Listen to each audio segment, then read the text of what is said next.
Salam à tous, Baruch Hashem, on a le droit de reprendre d'écouter Moharan. Donc on est dans la Torah, même Zayin, 47, qui nous a parlé jusqu'à présent de la Tavatachila, donc du désir de manger et de ses influences, de l'influence positive quand on veut quitter, quand on veut travailler justement cette notion-là de ce désir de manger, et le contraire de l'autre côté. Donc on a vu la notion, on est arrivé à cette notion que la nourriture, ouais, le désir de manger, soit ça va amener à une pauvreté, soit ça va amener à une richesse, soit ça peut amener des hontes, de shalom. Et on a vu qu'on avait relié ça à la dimension de Yaakov. Pourquoi? Parce qu'on a dit que le Emet, la vérité, elle rassasie. Une personne qui est affamée, c'est une personne qui n'est pas dans le Emet. Or, qui c'est qui représente le Emet? C'est Yaakov. Yaakov, il représente le Emet, il représente la Tiferet, la splendeur, la sphère de la splendeur. Et on avait vu que la splendeur est liée au téphilin, que les téphilin sont appelés aussi PR. Donc les téphilin, ils représentent la splendeur, ils représentent Yaakov Avinu, ils représentent le Emet. Ils représentent cette notion que quand tu es rempli de Emet, à ce moment-là, tu n'auras pas faim. D'accord? C'est-à-dire que tu vas pouvoir manger juste parce qu'il y a besoin de manger pour servir à Kadosh Baruch Hu, mais pas par appétit et plaisir de la nourriture en elle-même. Et maintenant, on va relier ça avec Eretz Israël. On s'est arrêté avec Eretz Israël. Ken. Ken. Az Eretz Israël, il nous dit Rabbeinu. Voilà. On s'est arrêté là. Vezé Ashvar Shel Eretz Israël. C'est ça la louange d'Eretz Israël. Ah, elle commence avant le verset, c'était la page juste d'avant. Voilà. Eretz Israël, Shikar Kabbalata, Mibhinat Yaakov. Donc il dit Eretz Israël, que l'essentiel de là où elle reçoit son abondance Israël, d'où elle puise son abondance Eretz Israël, elle le reçoit de Yaakov. Pourquoi? On a dit Yaakov, c'est la midat de Emet, c'est la qualité de la vérité, ouais, et de la tiferet de la splendeur. Or, on voit que Yaakov, il y a un verset qui nous montre comment on l'a appelé Yaakov. Yaakov, on l'a appelé Israël. Yaakov lui-même, d'où cette terre, elle s'appelle Eretz Israël, c'est depuis Yaakov. À la base, c'était Eretz Canaan. Jamais pas dit je vais te donner Eretz Israël. Je vais te donner Eretz Canaan. Ouais. Et Yaakov, lui, quand il a vaincu l'ange d'Esav, hein, d'ailleurs, l'ange d'Esav, il reprend Esav, quand il vend le droit d'aînesse à Yaakov, ouais, par rapport à quoi il a vendu le droit d'aînesse? Par rapport à un plat de lentilles, il était fatigué, il avait faim.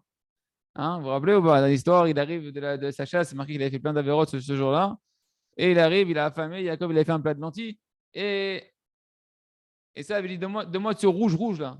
Donne-moi à manger de ce minadom, adom, azé, de ce rouge, d'où on appelle Edom, on appelle l'Occident, on l'appelle rouge. Parce que c'est... Et tu vois qu'il était dans la dimension de la gloutonnerie. C'est-à-dire qu'il a été prêt à vendre son droit d'aînesse. Et toute l'Akdoucha, dont Eretz Israël et l'Akdoucha qui allait avec le droit d'aînesse, à qui? Eh bien, à Yaakov. Pourquoi? Pour de la nourriture. Donc cette notion de gloutonnerie, elle est vraiment rattachée au contraire de Yaakov qui est Esav. Ouais. Et c'est marqué à propos de la terre d'Eretz Israël et de Yaakov. C'est marqué dans Bereshit Lamed, Vayeshev Yaakov be'eretz megure aviv be'eretz Canaan. Bokertov Rabbi Ilan, c'est marqué donc, il s'est assis, il a siégé Yaakov dans la terre où habitait son père, en Eretz Canaan. Et donc, il nous dit ici, en réalité, tu vois que la terre d'Eretz Israël, elle est associée à Yaakov. Parce que qui c'est qui réside en Eretz Israël? C'est marqué, c'est Yaakov. Or, Yaakov, après, on l'a appelé aussi, on a dit Israël quand il a vaincu l'ange d'Esav. Il s'est appelé Israël. La terre d'Israël, elle s'appelle au nom de Yaakov.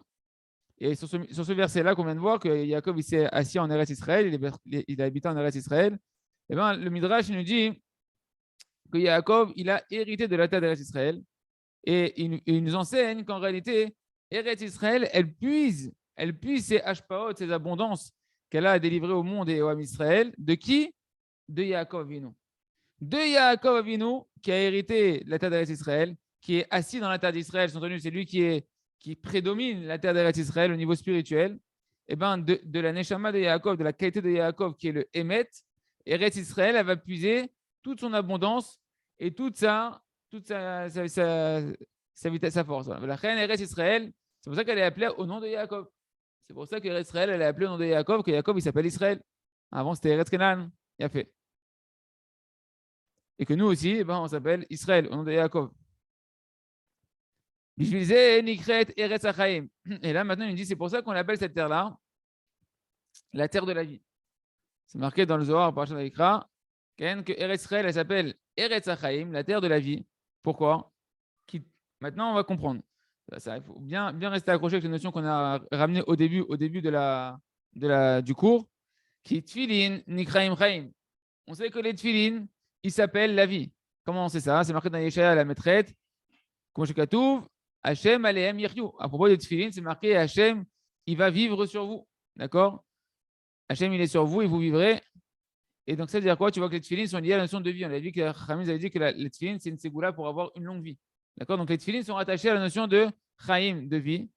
Ouais. Or, les tefilines sont rattachés à la notion de Yaakov. Parce que les tefilines s'appellent splendeur et Yaakov, il est la sphère de la splendeur. Yaakov, il représente la qualité du Hémet. Ouais.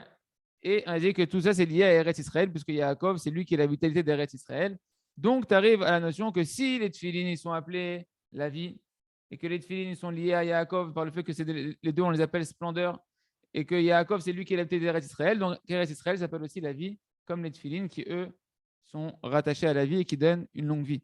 Donc, il nous dit, c'est ça, Eretz Hachaim, c'est la terre de la vie, c'est qui? C'est Eretz Israël, qui est rattaché à Yaakov et qui est rattaché à la qualité du Hémet.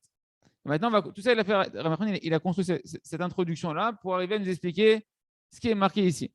Vézé Shifra, c'est ça la louange qui est dit à propos d'Eretz Israël dans Dvarim, Chet. C'est marqué Eretz Asher lo bimskenut tochal ba lechem. C'est une terre où tu ne mangeras pas ton pain dans la misère. Quand tu seras en Eretz Israël, c'est une terre, il y a tellement d'abondance que tu ne mangeras pas ton pain dans la misère. L'Otersar Kolba, c'est marqué, il manquera rien là-bas, il manque rien en Eretz Israël. Nous, on a des imaginations dans la tête avant de monter en Israël. Non, mais comment je vais faire la parnassa? Il n'y aura pas à manger pour la femme et les enfants. C'est marqué Asher lo bemiskenu tochalba. Tu ne mangeras pas comme un misérable en Eretz Israël. Tu dis, ah ouais, pourtant, on dirait pas ça quand on est à l'extérieur. Eh bien, il faut t'arranger avec la Torah, parce que la Torah, elle dit le Hémet. Il faut comprendre comment Eretz Israël, elle fonctionne. Parce que tu vois bien que c'est marqué clairement Eretz Asher lo bemiskenu tochalba lechem. C'est une terre où tu ne mangeras pas ton pain dans la misère.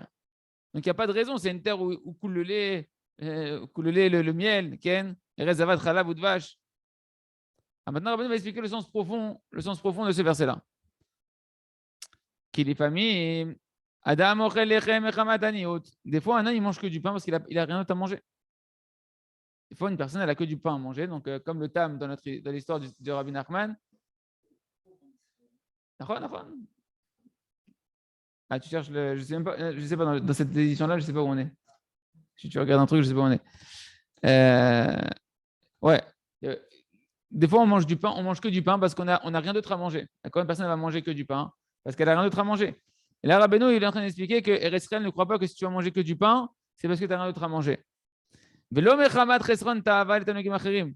qu'une personne, des fois, elle va manger que du pain, pas parce qu'elle a un manque de ta'ava pour les autres aliments. Elle a un manque de désir pour les autres aliments. Il ne veut pas manger autre chose, il veut manger que du pain, il veut être raisonnable, etc.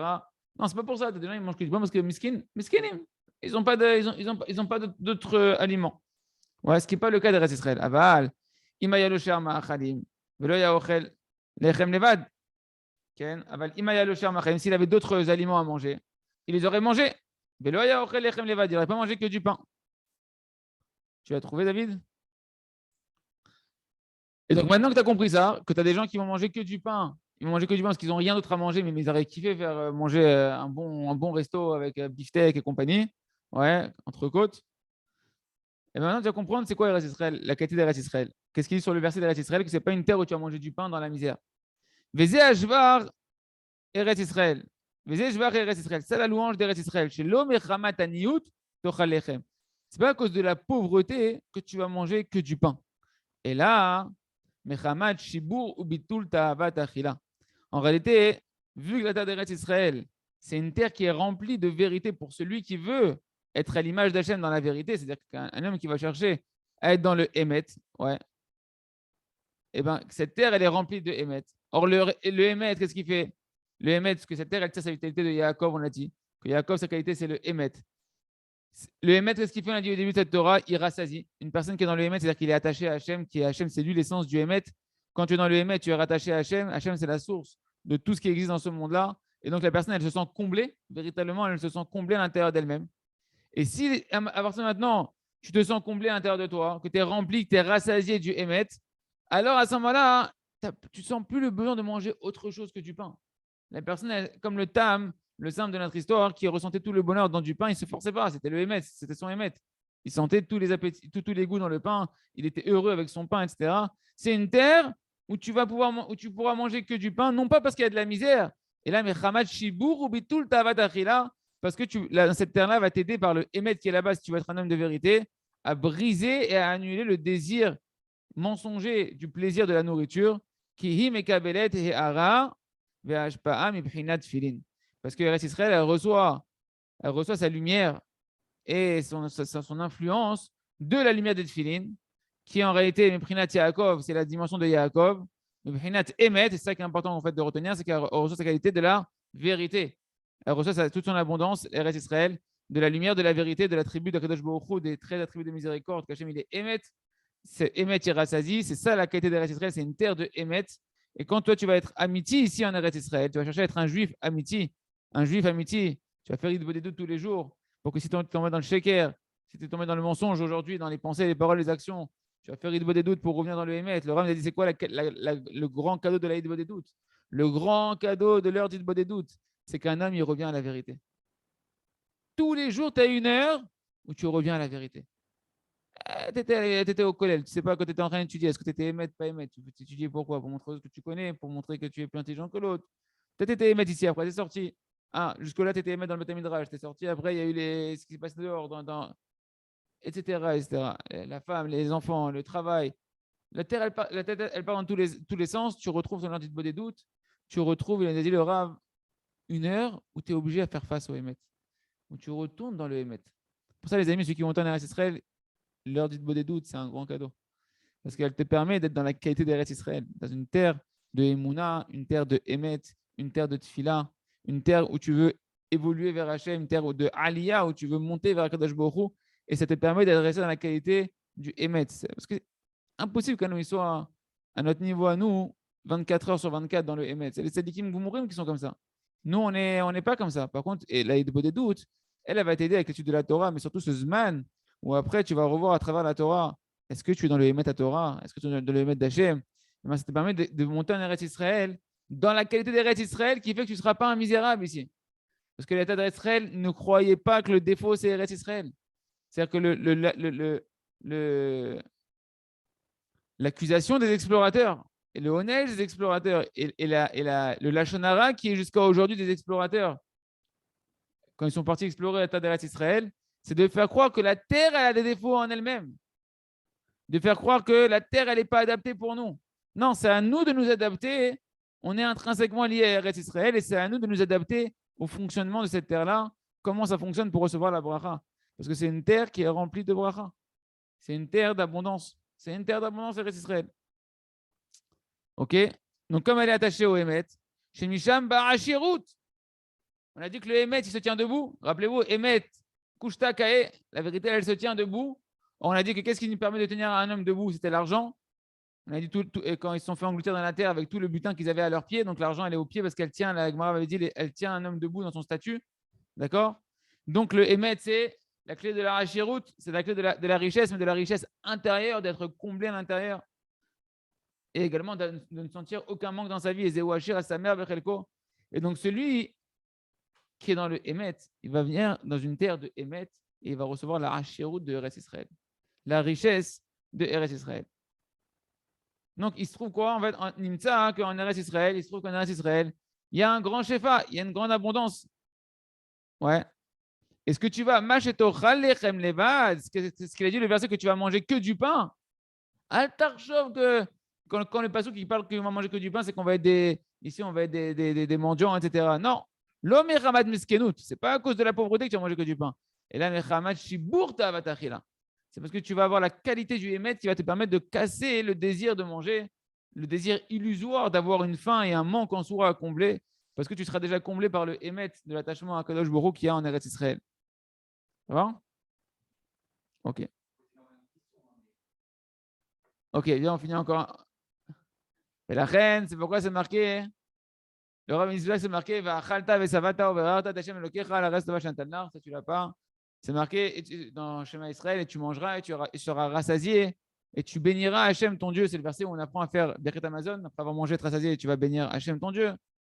À la Haaretz Hatova, sur la terre qui est bonne que Dieu t'a donnée. Cette terre, c'est une terre qui est bonne. Et c'est ici que tu pourras manger et te rassasier et bénir Hachem en faisant le Birkat Amazon. Pourquoi le Rav Arush nous ramène ici ce passage-là? Parce que de là, on peut apprendre qu'en réalité, quand on te dit que tu vas manger, tu vas te rassasier, c'est ce Davka ici en Eretz Israël à cause du Emet qu'il y a ici. Que c'est une terre où là-bas, ceux qui habitent là-bas, ouais, là-bas, il y a la lumière de la vérité qui est ici. Donc celui qui habite en Eretz Israël, il va recevoir la force de ce qu'on avait dit au début de la Torah, que quoi? Que l'Am Israël, ils sont Medakdekim, qui sont rigoureux de faire Birkat Amazon, rien qu'en ayant mangé un kazaït ou un kabetza de pain, 30 grammes, 50 grammes de pain, ouais. Et déjà, ils vont se rassasier pour faire le Birkat Amazon, alors qu'ils auraient finalement. Hachem, il a dit quand tu seras rassasié, tu feras Birkat Amazon. Donc mange encore. Non, j'ai pas besoin. Pourquoi j'ai pas besoin? Je suis en Eretz Israël. En Eretz Israël, je suis attaché au Emet. J'ai mangé un peu de pain, ça y est, je me sens vraiment comblé, je me sens rempli, j'ai pas besoin de plus que ça.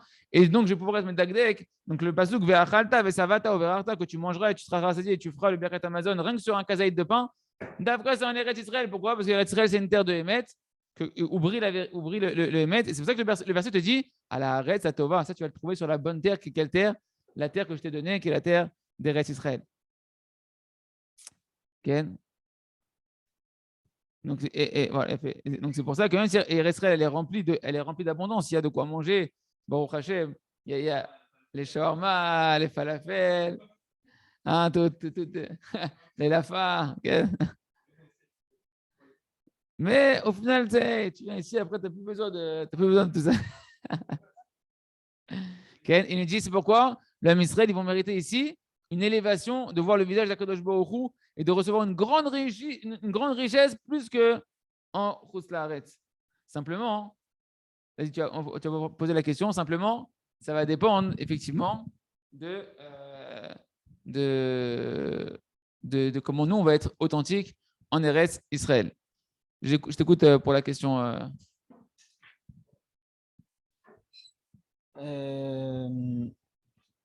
Oui, donc on a vu que je ne sais pas comment poser la question. Bien sûr que quand on n'a que du pain à manger, ok, alors il faut se réjouir de son sort et donc trouver à partir de Emet, comme on vient de dire, d'être heureux, de trouver les bons goûts du beefsteak ou de je ne sais pas quoi dans le pain comme le tam et d'être heureux, d'être rassasié, etc. Très bien, c'est très important. Être heureux de son sort. Mais ce n'est quand même pas le but ultime de la Torah. Le but ultime de la Torah, c'est que vraiment les Bnei Israël soient riches, qu'il n'y ait plus de mendiants dans la rue. Là encore ce matin, j'ai donné l'aumône à 2 gamins. Et ces deux, et j'aurais pu en rencontrer 100 autres de plus sur mon chemin. Donc, il y a quand même beaucoup de pauvreté et ce n'est pas ce que Hachem veut. Il veut qu'on soit vraiment, qu'on ait les tables de Shabbat rempli. Donc, en même temps, ok, il faut se contenter de ce qu'on a sur la table et se réjouir et d'être comblé, rassasié, tout ce qu'on veut. Mais d'un autre côté, si on n'a pas une table remplie Shabbat ou la semaine ou peu importe, c'est qu'il y a des défauts, des réparations encore à faire pour arriver à remplir la table de Shabbat, par exemple. Ok, très bonne question qui est inévitable. Hein. D'accord. Surtout que ce matin, je viens de dire que j'ai été à un cinéma où j'ai kiffé le camembert de France. Quand même. Ouais. C'est cher, hein, bien sûr. Et la baguette croustillante et tout ça, donc c'est quand même un plaisir. Ouais, c'est vrai. Alors, deux choses. Première chose, c'est vrai et c'est certain que Akadosh Baruch Hu, Akadosh Baruch Hu, c'est sûr et certain qu'il veut il dit Rabbi Nachman, c'est quand que la royauté d'Hachem elle se dévoile, c'est quand il déverse tout son shefa sur le Ham Israël. Quand toute son abondance elle se déverse sur le Ham Israël et qu'à ce moment-là, on voit la grandeur et la perfection de tout ce qui touche au Ham Israël, que ce soit dans ses midot, dans ses traits de caractère, dans sa morale, sa façon de vivre et dans son opulence matérielle, on voit une perfection qui a un kavod pour Akadosh Baruch Hu. À ce moment-là, le kavod d'Hachem, il est dévoilé dans sa grandeur totale. D'accord. Maintenant, à cause de nos fautes, à cause de la galoute, à cause de la galoute de la Shrina, que la Shrina elle est en galoute, comme on voit dans cette Torah-là, il va parler de ça maintenant. À cause de la galoute de la Shrina, ça attire la pauvreté sur l'âme Israël et chacun, plus il va être en galoute personnelle et collective, et plus il va avoir une abondance qui va être réduite. D'accord. Donc, à ça, il y a deux remèdes. Il y a la première chose, c'est déjà de savoir c'est-à-dire que même si tu es en galoute et que tu as beau t'efforcer, que tu n'arrives pas pour l'instant à réouvrir les conduits de l'abondance, véritablement le Emet Yerassazi, un Rabbi Yitzhak Bender qui était, qui était le scan Breslev de la génération, l'ancien Breslev de la génération, qui est un des transmetteurs de la transmission depuis Rabbi Nathan, depuis Rabbi Nachman jusqu'à aujourd'hui, un des maîtres du Rav Shamarou chez Erie, et ben, tous les Shabbats, ils racontaient qu'ils avaient quasiment rien à table. C'est-à-dire, ce que nous, on a sur la table de Shabbat, ça leur faisait la semaine. Mais ils étaient extrêmement heureux. C'est-à-dire qu'il n'y avait pas de plainte et de tourments à l'intérieur de leur cœur, et ils étaient véritablement heureux. Maintenant, c'est sûr que nous, ce qu'on souhaite, c'est d'avoir et cette richesse intérieure et aussi d'avoir l'abondance, etc. Et c'est pour ça que là, il y a des doutes. Après, chacun, il peut avoir après que son tikkun dans cette vie-là, c'est qu'une bonne partie de sa vie, par rapport à ses réincarnations, il doit traverser une vie où il va avoir son épreuve à lui, ça va être dans l'étroitesse. Mais on va dire pour la globalité des gens, d'accord, en général, et pour la conduite de vie à tenir, et en général, savoir qu'une personne qui fait tous les jours de tchouva, une personne qui fait tous les jours son introspection, qui fait le tchouva, etc., eh ben, elle réouvre les canaux de l'abondance. Elle va travailler sur des fondements que Rabbi Nachman nous a expliqué, le tikkun abrit, la emuna, etc. Elle se réouvre les canaux de l'abondance et du fait que Kadosh Baruch Hu, il puisse t'amener l'abondance qu'il veut à Kadosh Baruch Hu t'amener. D'accord. Donc, il y a les deux. D'accord. Mais c'est certain que l'idéal, c'est de pouvoir arriver que Kadosh Baruch Hu, on soit apte à ce qu'il puisse faire sa volonté à Kadosh Baruch Hu profonde de toute la création, c'est de pouvoir dévoiler son abondance dans l'abondance, de manière dévoilée pour tout le monde. D'accord. Et plus une personne va être dans la vérité, et plus elle peut être sûre qu'elle va recevoir de l'abondance, et une abondance avec de la bracha, une abondance qui va le combler et qui va amener du bonheur, pas une abondance qui va amener des histoires, des soucis et des problèmes.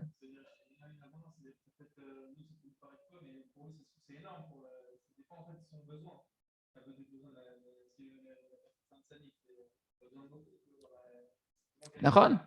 Encore une fois, c'est-à-dire qu'une personne qui est tzaddik, les tzaddikim, quand tu vois Rabbi Shimon Bar Yochai qui a vécu 13 ans dans une grotte, qui a mangé de caroub, dans une mesure de caroub avec une source d'eau, il n'était pas triste. Il n'y a pas plus heureux que Rabbi Shimon Bar Yochai. Maintenant, lui, il devait traverser ça pour pouvoir amener ce qu'il a amené, le Zohar, pour pouvoir accompagner tout l'âme Israël. C'est la bonne de tzaddik. On n'est pas tous à ce niveau-là, d'accord. On ne dit pas, bon, Hachem, aujourd'hui, le plus pauvre d'entre nous, du Ham Israël, c'est un des plus riches de l'Europe. Il dit toujours ça. Il dit notre génération à nous, on parle de pauvres en Israël, etc. Mais le seuil de pauvreté dont on parle, c'était les gens qui vivaient bien à l'époque, d'avoir un frigidaire, d'avoir l'électricité, d'avoir un truc. On ne se rend pas compte qu'on vit déjà dans un niveau de confort en 2022 que les plus petits déjà du niveau social, c'est déjà un confort de vie qu'à l'époque, pour aller aux toilettes, il fallait aller faire quelques kilomètres pour aller avoir de l'eau. C'était pas chaude non plus. Au lieu de tout ton robinet, tu as de l'eau. La lumière, c'était pas chaude non plus. Il y a beaucoup de choses qui sont évidentes quand même aujourd'hui. D'accord. Aujourd'hui, on est quand même dans une recherche d'un confort. On ne veut pas la parnasse aujourd'hui, on veut la richesse. D'accord. Une fois, il y en a une amie de ma femme, elle est partie voir Rabbi David Pinto chez Yahya, et elle lui a demandé la bracha pour la parnassa. Alors, il pose des questions. Il dit, dis-moi, tu as de quoi nourrir tes enfants? Elle dit, ouais. Tu les habilles? Elle dit, ouais. Les écoles, ils sont dans les écoles, trucs, machin, ça va? Ouais. Tu pars en vacances? Ouais, une fois, 2 fois par an. Il dit, bon, tu veux pas la parnasse, tu veux la richesse. C'est différent. Là, c'est. Ouais, faut savoir ce qu'on demande. Après, c'est la richesse. D'accord. Alors, écoutez, venez, on continue. Vezé Perouche, et on va s'arrêter après ça. Vezé Perouche, Eretz, Ochelet, Yoshvea. Et là, regardez, c'est ce qu'ils ont dit les explorateurs. C'est une terre qui mange ses habitants. Ils sont venus, ils sont arrivés en Israël, les explorateurs, ils ont vu qu'on a enterré, ils se font qu'enterrer des gens. Ils n'ont pas vu que c'était un chesed d'Hachem qui avait fait que justement ils étaient obligés d'enterrer les gens pour pas qu'ils voient les explorateurs. Kadosh Baruch Hu, il a organisé exprès qu'il y ait eu une phase d'enterrement accrue en Eretz Canaan quand ils sont venus faire l'exploration pour qu'ils soient occupés à pleurer leur mort et pas voir les explorateurs. Et c'est marqué, donc c'est une terre qui mange ses habitants. Qu'est-ce qu'on va venir ici? On va mourir. On va nous bouffer tout cru, reste Israël. On va partir, on avait 2 millions en compte en banque, on va revenir avec 200 euros. Elle mange ses habitants, ils ont dit. Ouais. Et en fait, il explique, il dit non, c'est pas ça. Ce qu'ils ont dit, c'est vrai, mais le sens qui est caché, c'est ça. Pérouche, chez Im et Kabelet, Shif'a, Nimhinat Yaakov, moi je Katoub et Yaakov Eretz. En réalité, le fait qu'elle mange, c'est quoi qu'elle mange? C'est d'où elle se nourrit, Eretz Israël. C'est une terre qui se nourrit de quoi? De quoi elle tire sa vitalité, Eretz Israël? De quoi elle tire sa force, Eretz Israël? Et qu'il faut que toi tu sois dans la même nature si tu veux pouvoir recevoir d'Eretz Israël tout ce qu'elle a à te donner, Eretz Israël, que c'est la plus belle terre du monde entier qu'Hachem a créé. Au Khelet quoi, Yoshvea. Elle se nourrit de ses habitants. C'est qui ces habitants? On a dit en fait, c'était Yaakov. Yeshev Yaakov, et Yaakov, il a siégé en Eretz Canaan. C'est qui ces habitants? C'est Yaakov, c'est Israël, qu'on appelle Israël, qui est la qualité du Emet. C'est qu'elle est au Khelet de ses habitants, elle reçoit son abondance, elle mange son abondance de où? De ses habitants qui sont qui? Le symbole des habitants, c'est Yaakov. Comme chez Katou, Vayeshev Yaakov Eretz, quand c'est marqué que Yaakov, il s'est assis en Eretz Israël, et donc c'est lui les habitants d'Eretz Israël, c'est le Emet, et donc c'est une terre qui se nourrit de vérité.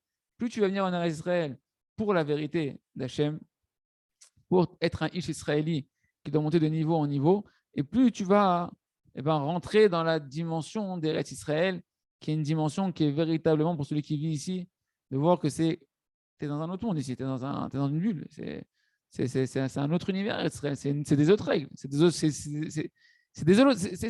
pas les mêmes lois physiques, dans un autre système de lois. Quand tu es en galoute, tu es sous la législation de la galoute.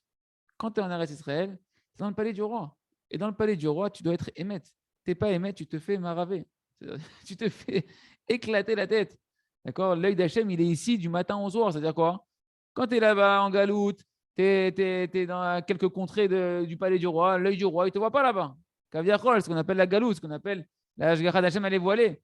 Donc, les secousses, elles sont moins fortes. Le temps qu'on t'envoie un message, le temps que tu réagisses, il faut envoyer les émissaires, il faut envoyer les trucs.